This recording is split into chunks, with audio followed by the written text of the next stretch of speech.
Buenos días, compañeros y compañeras. El cuento que les voy a leer pertenece a los cuentos de Vidro y el Bardo de J.K. Rowling. La fuente de la buena fortuna. En lo alto de una colina se alzaba en un jardín encantado, rodeado por altos muros y protegido por poderosos hechizos, manaba la fuente de la buena fortuna. El día más largo del año, durante las horas comprendidas entre el amanecer y el ocaso, se permitía que un solo desdichado intentara llegar hasta la fuente, bañarse en sus aguas y gozar de buena fortuna por siempre y jamás.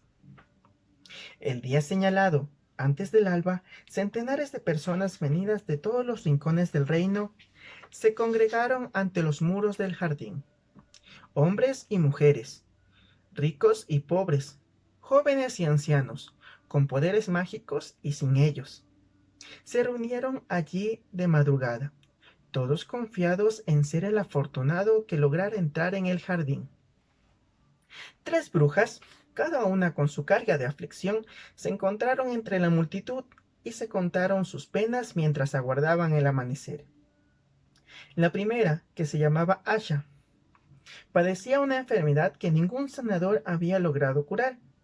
Confiaba que la fuente remediaría su dolencia y le concedería una vida larga y feliz. La segunda, Álgeda, un hechicero perverso le había robado la casa, el oro y la varita mágica. Confiaba que la fuente repararía su impotencia y su pobreza.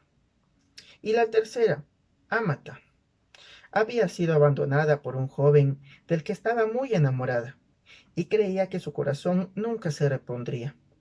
Confiaba que la fuente aliviaría su dolor y su añoranza. Tras compadecerse unas de otras por sus respectivos padecimientos, las tres brujas decidieron que, si se presentara la oportunidad, unirían sus esfuerzos y tratarían de llegar juntas a la fuente. Cuando los primeros rayos del sol desgarraron el cielo, se abrió una grieta en el muro. La multitud se abalanzó hacia allí. Todos reivindicaban a gritos su derecho a recibir la bendición de la fuente. Unas enredaderas que crecían en el jardín, al otro lado del muro, serpentearon entre la muchedumbre y se enroscaron alrededor de la primera bruja, Asha. Esta agarró por la muñeca a la segunda bruja, Álgeda, quien a su vez se aferró a la túnica de la tercera, Amata. Y ésta se enganchó en la armadura de un caballero de semblante triste que estaba allí montado en un flaco rocín. La enredadera tiró de las tres brujas y las hizo pasar por la grieta del muro, y el caballero cayó de su montura y se vio arrastrado también. Los furiosos gritos de la defraudada muchedumbre inundaron la mañana, pero al cerrarse la grieta todos guardaron silencio. Asha y Álgeda se enfadaron con Amata, porque sin querer había arrastrado al caballero. En la fuente solo puede bañarse una persona, como si fuese bastante difícil decidir cuál de las tres se bañará. Solo falta que añadamos uno más. Si Desventura, como era conocido el caballero en aquel reino, se percató que las tres mujeres eran brujas. Por lo tanto, como él no sabía hacer magia, ni tenía ninguna habilidad especial que lo hiciera destacar en las justas o duelos con espadas, ni nada por lo que pudiera distinguirse entre los hombres no mágicos, se convenció de que no conseguiría llegar antes que ellas a la fuente. Así pues, declaró sus intenciones de retirarse al otro lado del muro. Al oír eso, Amata también se enfadó. «Hombre de poca fe», respondió, «desenvaina tu espada, caballero, y ayúdanos a lograr nuestro objetivo». Y así fue como las tres brujas y el taciturno caballero empezaron a adentrarse en el jardín encantado, donde a ambos lados de los senderos crecían en abundancia extrañas hierbas, frutas y flores. No encontraron ningún obstáculo hasta que, Llegaron al pie de la colina en cuya cima se encontraba la fuente, pero allí, enroscado alrededor del pie de la colina, había un monstruoso gusano blanco, abotagado y ciego. Al acercarse las brujas y el caballero, el gusano volvió su asquerosa cara hacia ellos y pronunció estas palabras: «Entregadme la prueba de vuestro dolor». Sir Desventura desenvainó su espada e intentó acabar con la bestia, pero la hoja se partió. Entonces Álgeda le tiró piedras al gusano, mientras que Asha y Amata le lanzaban todos los hechizos que conocían para inmovilizarlo o dormirlo. Pero el poder de sus varitas mágicas no surtía más efecto que las piedras de su amiga o la espada del caballero. El gusano no los dejaba pasar. El sol estaba cada vez más alto, y Asha, desesperada, rompió a llorar.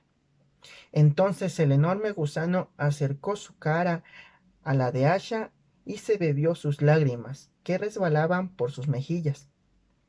Cuando hubo saciado su sed, se apartó deslizándose suavemente y se escondió en un agujero del suelo.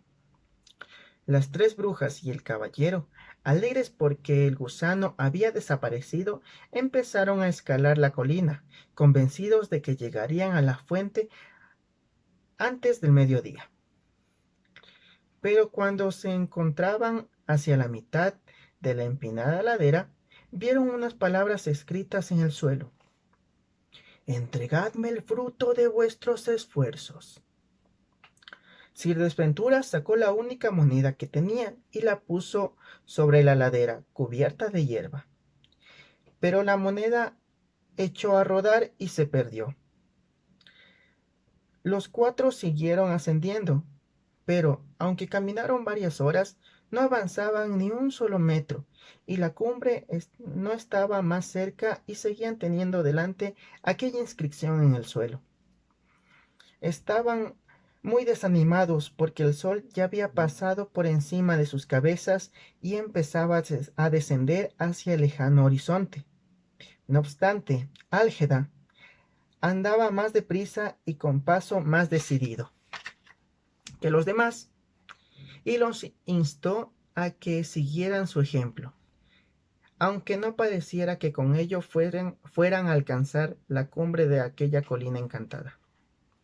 «Ánimo, amigos, no os rindáis», los exhortó, secándose el sudor de la frente.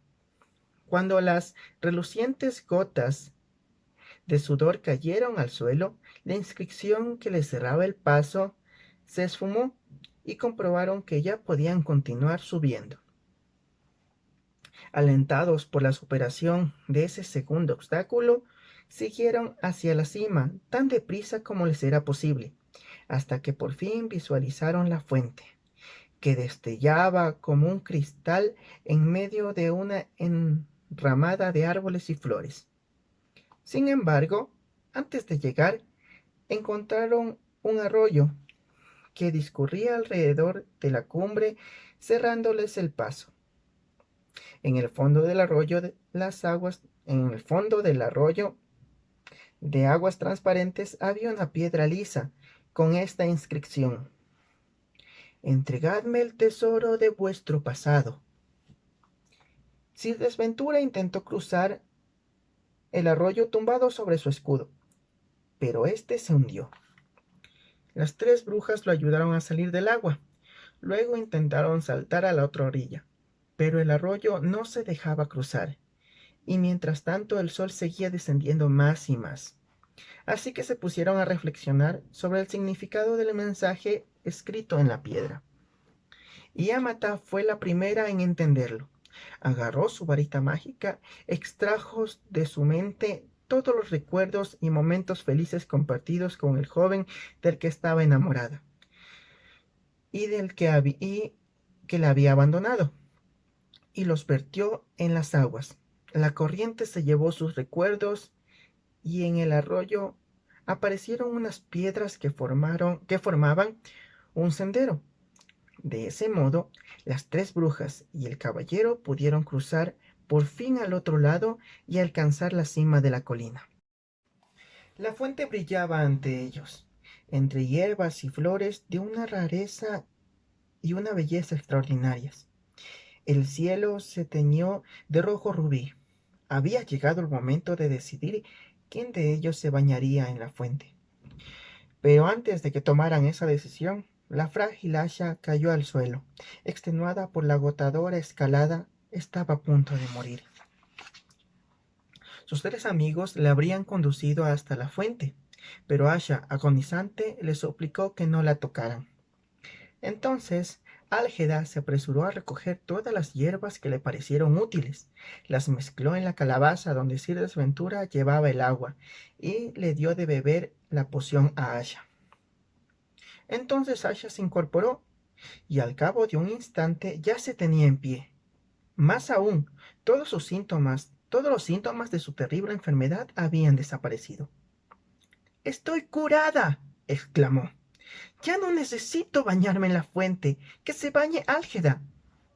Pero ésta se encontraba muy entretenida recogiendo más hierbas en su delantal. «Si puedo curar esta enfermedad, ganaré muchísimo oro», exclamó. «¡Que se bañe Amata!». Sir Desventura hizo una reverencia invitando a Amata a acercarse a la fuente, pero ella negó con la cabeza. El arroyo había hecho desaparecer toda la añoranza que sentía por su amado, y de pronto comprendió que aquel joven había sido cruel y desleal, y que en realidad debía alegrarse de haberse librado de él. «Buen señor, sois vos quien debe bañarse, como recompensa de vuestra caballerosidad», dijo entonces.